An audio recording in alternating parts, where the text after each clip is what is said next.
masuk ke yang di finance sedikit ya, hitung-hitungan awal. Produk saya lokal nomnya rendah. Contoh ya, tadi Monis dan Baranola. Tapi salesnya kok parah.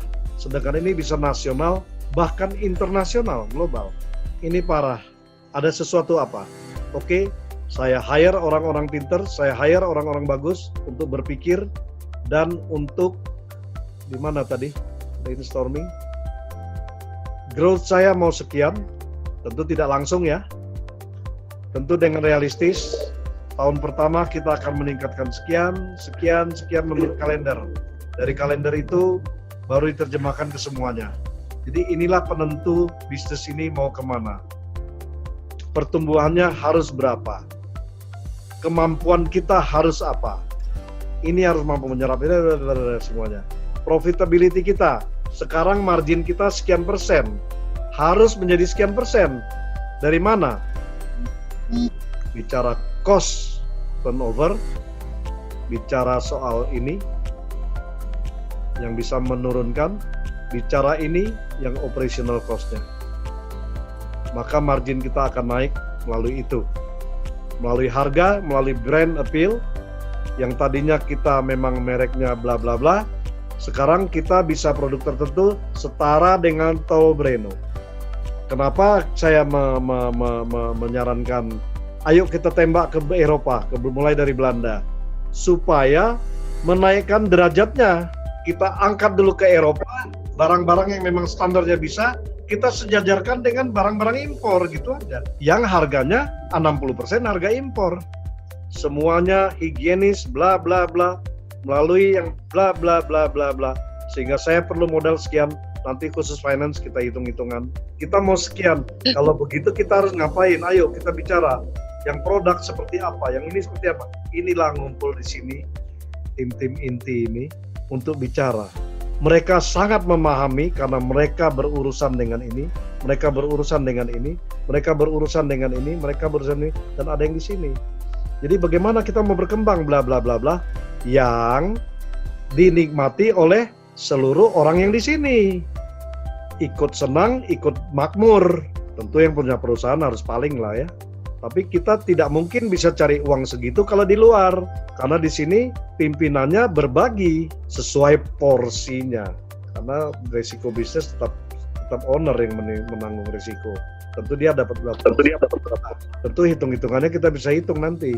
Distribution of benefit-nya akan membuat orang-orang di sini bergairah sehingga growth ini akan dirancang dan semua akan berhemat untuk mempersiapkan cash position untuk menumbuhkan, membiayai pertumbuhan secara realistis karena menguasai pasar yang harganya, brandnya bisa leader, cost-nya bisa leader karena R&D kita memang bagus, knowledge bagaimana memproduksi dan lain-lain. Jadi kalau punya resep, kita banyak mengeluh produksi garam di kita lebih mahal dari produksi garam di luar. Produksi apapun kita lebih mahal. Produksi padi pun lebih mahal. Kenapa? Karena kita tidak memikirkan bagaimana supaya bisa mass production, produksi massal. Orang-orang kita pinter kok bikin mesin ini itu. Di Thailand tanam padi sudah pakai mesin, per jalan dia sudah tanam. Di kita mulai. Kalau kebo sudah lebih sulit memeliharanya, kita belum pakai traktor untuk membajak sawah. Kita pakai traktor, masih pakai solar, bukan pakai tenaga matahari. Padahal orang kita pintar-pintar.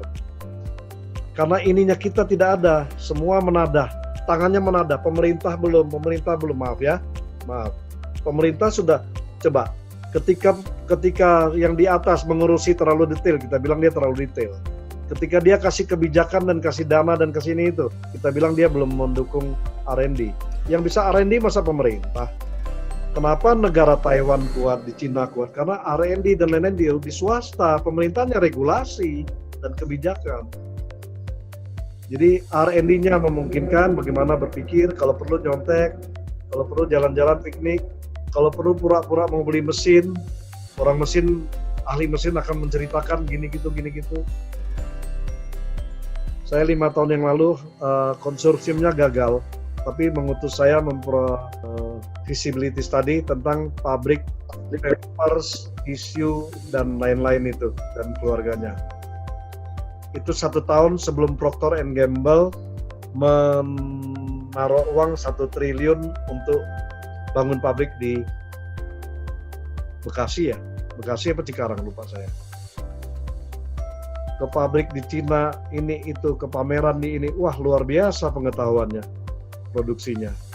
Jadi kalau mesin produksi makanan, jadi tahu. Saya punya produksi bikin ini. Bagaimana caranya? Kamu ada mesinnya nggak?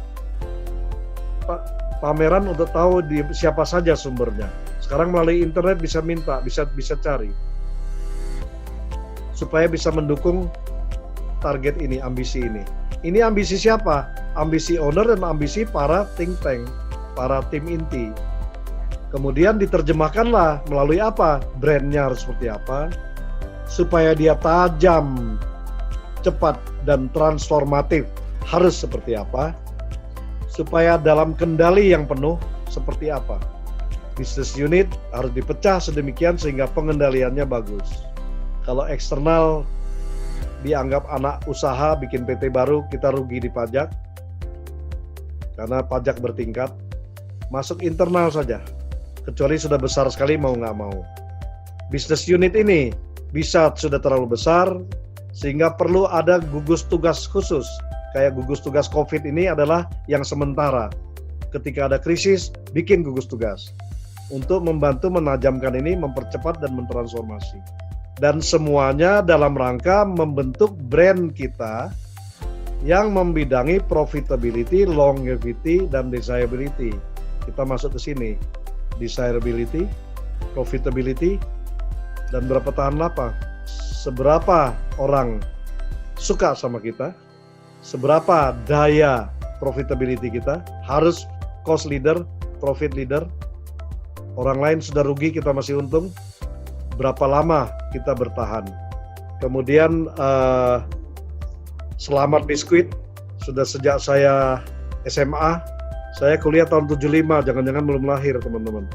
Kuliah tahun 75, lahir 56. Jadi sudah mengalami merek yang masih berjaya. Coca-Cola kita lihat, luar biasa. Kenapa? Dia bisa tahan lama, kenapa? Tidak lain ada di sini. Jadi seperti inilah bagaimana profitability, desirability, longevity diterjemahkan. Melalui business unit yang mana? Business unit kita adalah per reseller 1 business unit, per stokis 1 business unit. Kalau saya menyarankan, kalau selama ini stokis menguasai reseller, kalau kita mau besar dan mau berbagai produk, tidak tergantung stokis. Stokis adalah bagaimana mengurus barangnya, dan bagaimana melayani sebagai pelayannya reseller. Reseller adalah perpanjangan tangan untuk menerjemahkan program-program kita tadi. Contoh, kemasan ada yang baru untuk anak muda, untuk anak-anak SMP, kemasan ada yang baru.